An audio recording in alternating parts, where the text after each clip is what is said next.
We got Scott Jennings live from Israel, CNN's own Scott Jennings. Scott, what's it like over there? What's going on? Well, great to hear your voice. It's interesting. I'm in Tiberias, literally standing on the bank of the Sea of Galilee right now, looking due east, which is towards Tehran. And it's a little calm out here. It's Shabbat Friday night here in Israel, so a lot of people are with their families and inside. And right before we connected, I got an alert on my phone. I think people may be going into safe rooms now because of a possible missile incoming from Yemen. But other than that, everything's fine. And so we're all just amazed at the news today at what Israel pulled off, apparently with the help of our president, Donald Trump, to really defeat the principal.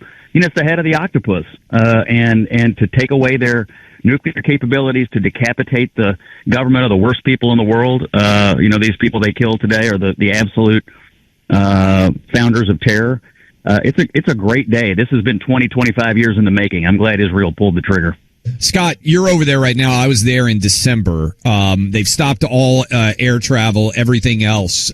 We've got, millions of Americans listening right now who have not been to Israel before, who've not seen it, what it's like in a time of war. What is it like? What was your experience like? I know you posted your bomb alerts that came onto the phone. For people who will maybe never go to Israel and certainly will not be there in a time of war, what's the experience like for you and for the average Israeli right now? Well, they live with something every day of these possible incoming rocket and missile strikes. So, it's pretty common for them to get alerts and to go into safe rooms. A lot of the buildings or apartments or houses you're in would have a safe room. And they take it all in stride. It's just part of daily life. I mean, obviously, this attack on Iran is extremely unusual. So it has the country on a heightened state of alert.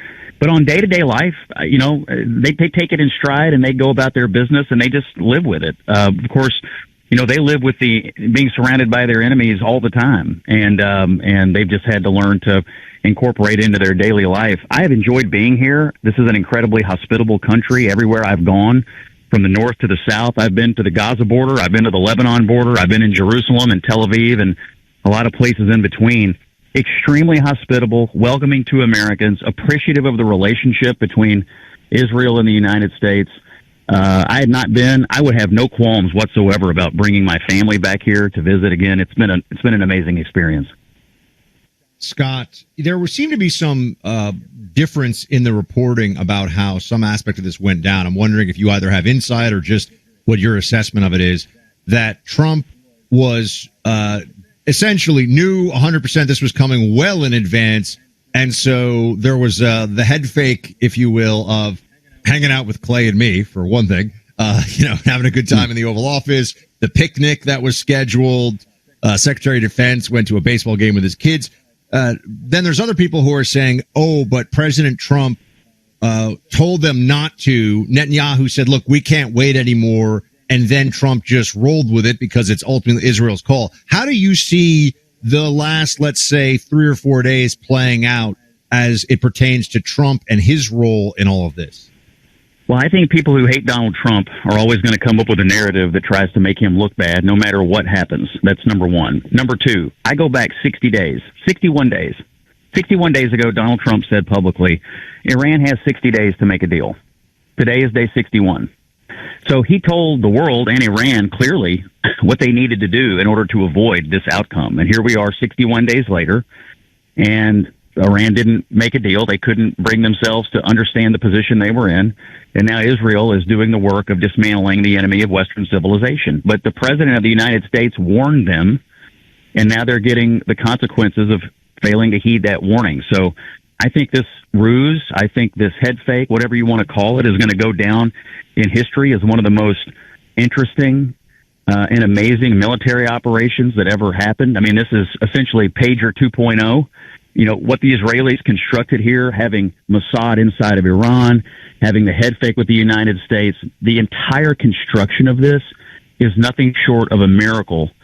And it is good for the West, and it is good for America, and it is good that Donald Trump was the president, because I'm not sure the previous administration would have ever participated in something like this to defeat this enemy. Scott, you're on CNN talking to a lot of people who, it appears, every night are reading from the same talking points. I haven't really seen an aggressive pushback from the left on Israel's actions so far. Two-parter. Have you seen any kind of pushback from a purely political perspective? Two, do you expect one? Because they march in lockstep. Everybody had the Mexican flag up. Is Iran's flag going to start showing up in left-wing bios on social media? How do they respond to this? Or are they actually going to acknowledge that this is actually a good thing for global peace? What do you anticipate? Well, first of all, Ben Rhodes, who was Obama's national security advisor, was one of the first people out to criticize this. And his nickname, according to reporting in the Obama White House, was Hamas. And so that is, by the way, that is quite a nickname. Yeah, no kidding.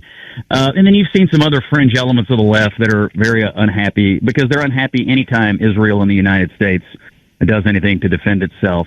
What I really think their problem is going to be tomorrow, these Kings rallies or all these rallies that are being held around the country. You can bet that the Free Palestine movement will be out there, that the Palestinian flags and the Hamas colors, I mean, all these people that have been marching all over college campuses at American cities for the last few months, they're going to be at these events. And I think politically, until the Democrats divorce themselves from this bunch of people who, let's just be honest, it has nothing to do with Palestine. This is about destabilizing the West and destroying the United States of America from within. That's what it is. It is a domestic terrorism organization. Until you can separate yourself from that, the American people are going to continue to punish you. And Democrats today, I mean, not that many statements coming out from Democrats in Congress supporting Israel today because they are afraid. They are afraid of these people. They need to get rid of them and get away from them as soon as they can. That is my sincerest advice to them. But is that even possible, Scott, with the makeup? I mean, politically possible, right? Of course, they could do the right thing. But I mean, to keep the Democrat coalition going, such as it is, and it seems like they have to pretend that this is the new BLM, like this is the new social justice movement, but it's not BLM, it's pro-Hamas. Well, the coalition of the Democrats fundamentally thinks America and Western values are rotten at the core. I mean, that is the sad fact of that party. And they need to reverse themselves immediately. I don't know if they can do it, but when you look at the energy in their party, the beating heart of that party at its core believes America is rotten, our founding values are rotten, the West is rotten. They look at the world through the lens of this oppressed and oppressor, and they believe the United States is an oppressor. Well, how can you be a political party in the United States if you believe those things? And I think that's why they're struggling with the American people right now, because most Americans do not see the world that way. And I don't know if they can get rid of it, but it would help them if they could. But you look at where their energy is, the Squad, Crockett, these people, these strident voices from the radical left, they're not pro-America. They don't believe in our founding values. They don't believe in Western civilization in many cases. They certainly don't believe in our relationship with Israel. They're going to have a tough time here divorcing themselves, but they really should try because it's killing them. It is killing their party. And, as a Republican, it's good politically, but I hate it for the United States that one of our two political parties has fallen victim of this hateful ideology. We're talking to Scott Jennings. He's in Israel. Last question for you, Scott, and we appreciate you making the time. I know it's night coming over in Israel, not to mention who knows what might happen with that occurring. But back here in the States, when you see Simone Biles come after Riley Gaines and when you have conversations with off-air Democrats, do they acknowledge privately that their public stance in favor of men and women's sports is absolutely insane? Every single person that I know from that side of the ball, from that profession, professional Democrats know that it's killing them, and they also know that there's not a darn thing they can do about it. I mean, that is the fundamental problem they have.